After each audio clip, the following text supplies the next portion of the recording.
کبھی کہا کہ بندے تمہارے وہاں بیٹھتے ہیں جا کے پناہ لیتے ہیں, کہاں جا کے پناہ لیتے ہیں؟ کبھی کہا ٹریننگ کہاں لیتے ہیں؟ ان کو نہیں پتا تھا, ہماری ایجنسیوں کو نہیں پتا تھا, ہمارے لوگوں کو نہیں پتا تھا. اصل مسئلہ یہ ہے کہ بنیادی طور پر پاکستان میں میڈیا نے بھی, پاکستان میں ایجنسیوں نے بھی, پاکستان کی حکومتوں نے بھی اس کو میل ہینڈل میں ہینڈل کیا. آپ سے تو فیس بک زیادہ اچھا ہے کہ 2 کشمیر کی پوسٹیں میں نے ڈالی, کشمیر کی. میرا 3 مہینے کے فیس بک بند ہے, 90 ڈیز وارننگ کے ساتھ بند ہے. آپ تو اتنی اوقات بھی نہیں ہے آپ کی, آپ ٹک ٹاک بند کر سکتے صرف.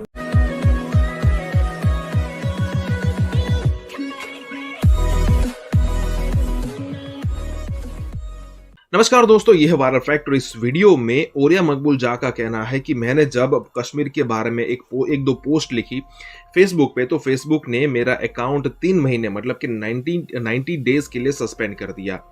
اب یہ سچویشن تو پاکستان میں ہوتی رہتی ہے کہ وہ جب چاہے تب بھارت کے یا پھر کشمیر کے بارے میں بولتے رہتے ہیں, اور کئی بار ایسا ہوتا ہے کہ کئی سارے انویریفائڈ, کئی سارے ویریفائڈ اکاؤنٹ ٹویٹر پہ, فیس بک پہ یا پھر انسٹاگرام پہ سسپینڈ ہوتے رہتے ہیں. اور اسی بات کی جلن پاکستان کو ہوتی رہتی ہے کہ بھائی یہ کیسے ہوتا ہے, اور ان کو پتا بھی ہے کہ بھارت کے اندر ساری کمپنیز کے آفیسز موجود ہے, ہیڈ کوارٹرز تو نہیں کہہ سکتے, لیکن کئی سارے آفیسز موجود ہے, اور اس کے لیے بھارت ان کو مجبور کرتا ہے کہ بھائی آپ اگر ایسی پوسٹ دیکھو تو پھر آپ اس پوسٹ یا پھر اس ہینڈل کو اگر آپ کو ڈیلیٹ کرنا پڑے گا. تو دوستو دیکھتے ہیں ویڈیو. حکومت کی جانب سے یہ بیان سامنے آیا, وزیر اعظم صاحب نے یہ بیان دیا کہ اس تمام تر سازش کے پیچھے بھارت کا ہاتھ ہے, اور ہماری ذمہ داریاں کیا ہیں اس پر ہم کریں گے بات.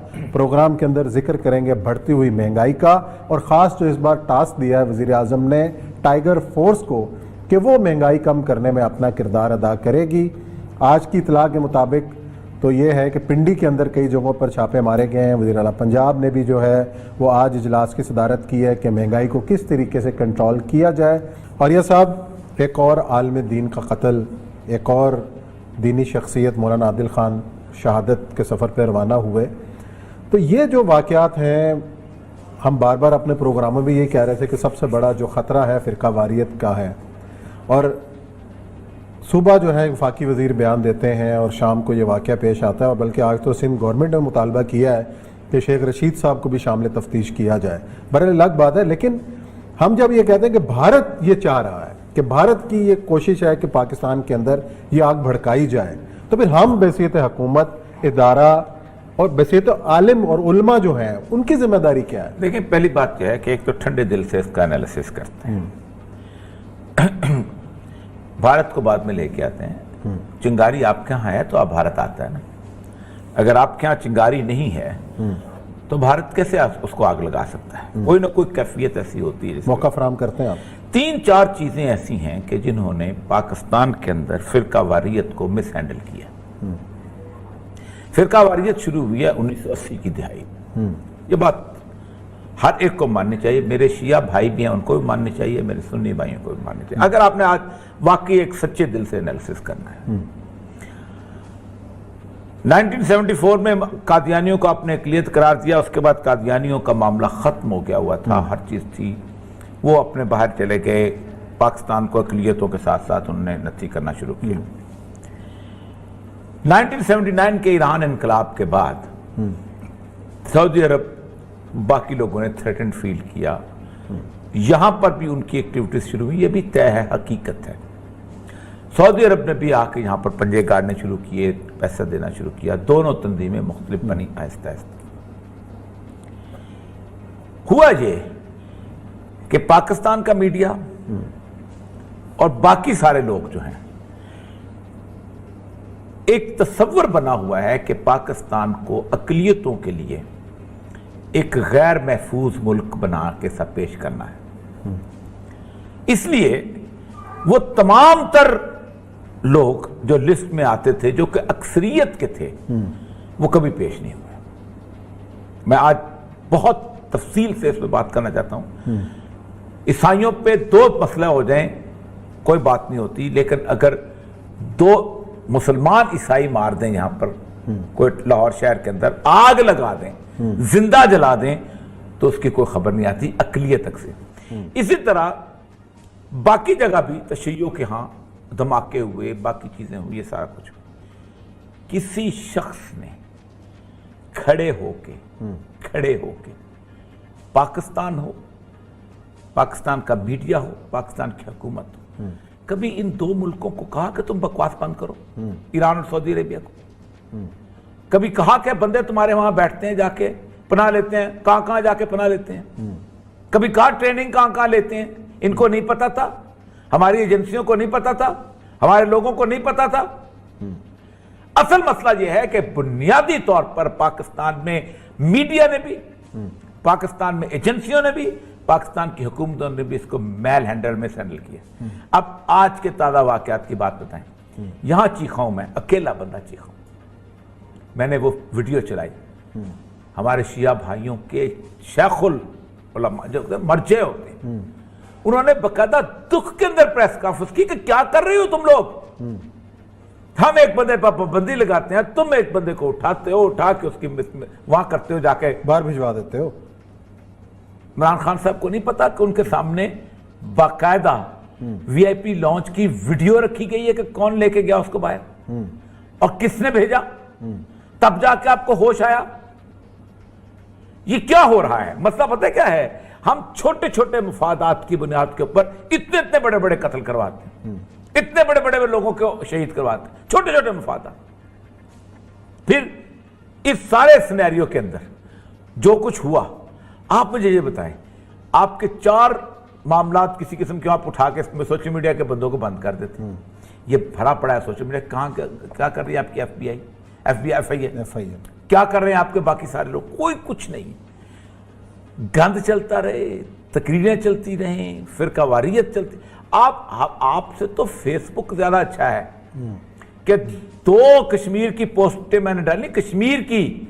मेरा 3 महीने के लिए फेसबुक बंद है, 90 डेज वार्निंग के साथ बंद है। आप तो इतनी औकात भी नहीं है आपकी।